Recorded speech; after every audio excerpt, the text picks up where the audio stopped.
السلام علیکم ناظرین، میں ہوں اکرم رضا اور آپ دیکھ رہے ہیں مدنی نالج۔ ناظرین اکرام، ایک جگہ ایک مسجد میں مولانا رہتے تھے۔ اس علاقے میں ایک حادثہ ہو گیا۔ رات کا وقت تھا تو ایک عورت اس مسجد میں گھس آئی۔ وہاں اس عورت نے دیکھا کہ ایک نوجوان مولانا کونے میں بیٹھے کتاب پڑھ رہے ہیں۔ تو اس عورت نے ان سے آ کر کہا کہ باہر حالات بہت خراب ہیں، امن و امان نہیں ہے، اب میں اپنے گھر نہیں جا سکتی، اس لیے اب میں یہاں رات گزارنا چاہتی ہوں۔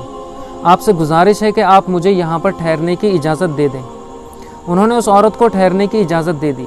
اب وہ عورت وہاں پر ایک کونے میں بیٹھ گئی، دوسری طرف یہ مولانا کتاب پڑھنے میں مشغول ہو گئے اور ان کے سامنے ایک چراغ جل رہا تھا۔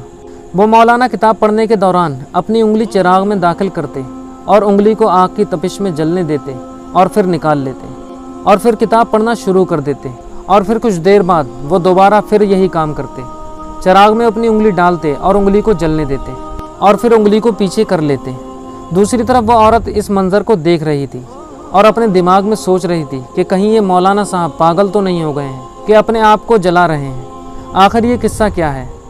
یہاں تک کہ رات ختم ہو کر جب صبح ہوئی تو یہ مولانا صاحب مسجد کے باہر گئے اور باہر کے حالات کا مشاہدہ کر کے آئے اور اس عورت سے کہا کہ اب نماز کا وقت ہونے والا ہے، نمازی آنے والے ہیں، اس طرح اب تمہارا یہاں رہنا مناسب نہیں ہے کہ لوگوں میں بدگمانی پیدا ہو جائے گی۔ اب باہر کا راستہ صاف ہو گیا ہے، آؤ تم کو باہر چھوڑاؤں۔ اس نے کہا کہ جب راستہ صاف ہے تو جانے میں کوئی حرج نہیں، لیکن جانے سے پہلے ایک سوال کا جواب چاہتی ہوں۔ سوال یہ ہے کہ رات بھر آپ اپنی انگلی کو جلانے کی کوشش کیوں کرتے رہے؟ اس راز کو جب آپ بتائیں گے میں تبھی یہاں سے جاؤں گی۔ انہوں نے کہا یہ میرا ذاتی معاملہ ہے، تم اس کو جاننے کی کوشش نہ کرو۔ لیکن اس عورت نے کہا جب تک آپ اس راز کو مجھے نہیں بتائیں گے میں یہاں سے نہیں جاؤں گی۔ پھر انہوں نے کہا بات دراصل یہ ہے کہ جب تم یہاں آئیں تو میرے دل میں نفسانی خواہش ابھرنے لگی اور مجھے بے چین کرنے لگی اور میرے دل میں غلط خیال پیدا ہونے لگے۔ میں نے فوراً اپنے نفس پر قابو کیا اور اپنے دل میں سوچا کہ اگر تو برا کام کرے گا تو تجھے جہنم میں جلنا پڑے گا، اس سے پہلے دنیا کی آگ کا مزہ چکھ لے۔ میں اپنے نفس کو آگ کا مزہ چکھا رہا تھا اور اپنے نفس کو کہہ رہا تھا کہ اگر تجھ میں اس کو برداشت کرنے کی طاقت ہو تو پھر آگے دیکھا جائے گا۔ غرض کہ جب بھی میرا نفس گناہ کرنے کا تقاضا کرتا تو میں اپنے نفس کو آگ کا مزہ چکھاتا۔ اسی طرح پوری رات گزر گئی۔ دوستو غور کیجئے کہ یہ ہوتی ہے تقوی کی زندگی۔ اسی طرح اپنے آپ کو لذت اور خواہشات سے بچانا چاہیے۔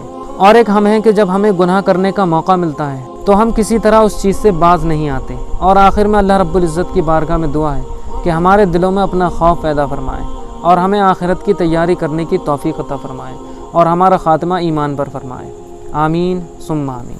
دوستو اسی کے ساتھ ویڈیو کا اختتام ہوتا ہے۔